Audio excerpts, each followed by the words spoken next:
Hey everyone, welcome back to my channel. It's Angelin. Today we're testing out my hair waver for the first time to see if it's worth it to get that summer beachy hair.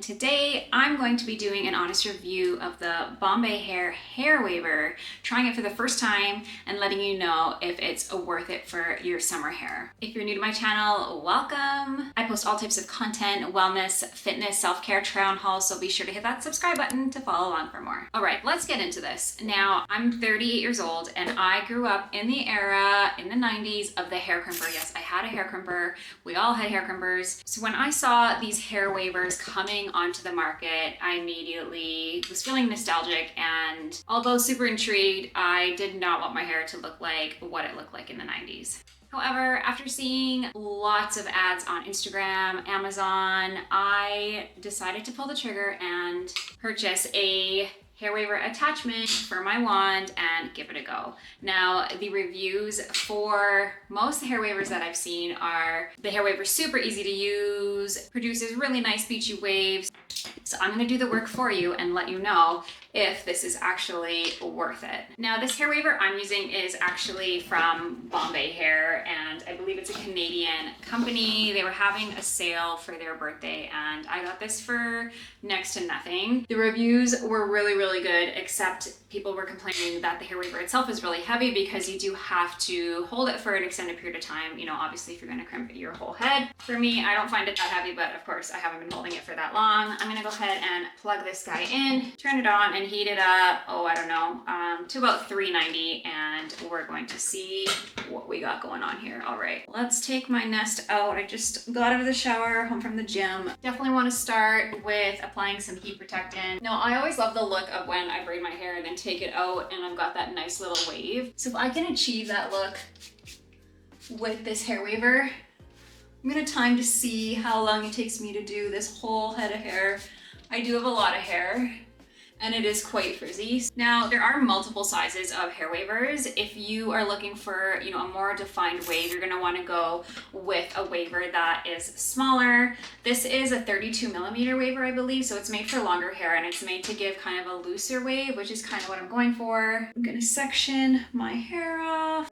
Obviously, if you owned a hair crimper in the 90s, the hair crimper itself is quite jagged, so that's where you're getting kind of that crimp look, where this is more rounded, so it's supposed to give a beachier, softer look, but I'll believe it when I see it. All right, she's green, meaning she's ready to go, and I'm gonna time how long it takes me to do this. Now, I'm not an expert, so I'm sure once I get some practice, I'll be able to be much faster, but let's time to see how long it actually takes to get those beachy waves. I'm gonna start my timer right now. So I think I want a piece, it's probably about that big.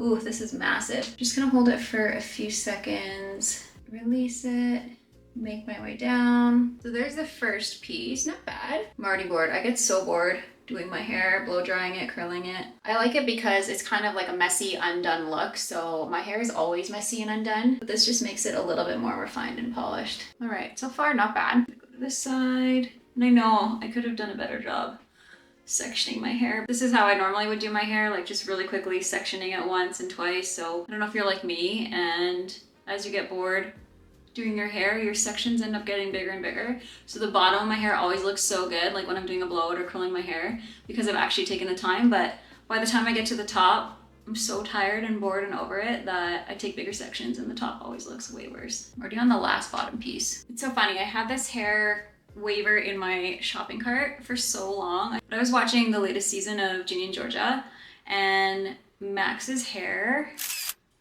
had this nice wave in it and it looked so good. It kind of convinced me to actually check out my shopping cart. Bottom piece is done. All right, so far we're 4 minutes and 30 seconds in, and this isn't even the hottest settings that it goes on. So if I did want more defined waves, then I definitely could put it on a hotter setting. All right, I'm gonna keep at it. I'm gonna keep my timer going. Okay, we're done. We're 11 and a half minutes, and I've done all my hair. I'm gonna go back in and fix some of these front pieces. There we go. I mean, overall for 10 minutes, I feel like my hair looks a little bit more put together. It's super fun, it's beachy. I can't believe how little time it took. What I love is, like I said, I have wavy hair to begin with, so my hair is always kinky and frizzy, and this just kind of makes it look more complete when I wake up in the morning. Rather than having to use a wand or straighten it or like a hot brush, this is another way to style my hair that's a little bit more fun for summer. My hand definitely got tired, but no more so than if you were curling your hair or blow drying your hair. Like, your hand's just up a lot, so it takes a little bit of getting used to, but I'm super pleased with these results. Check it out. All right, so here's your sign. If you were looking for something easy, something fun for your hair for summer, look into a hair waver. Again, this is not a sponsored post. I will put a link to the one I purchased down below. If you have any questions, be sure to drop them down below. Make sure you're subscribing to follow along for more videos. I hope you all have a fantastic day, and bye for now.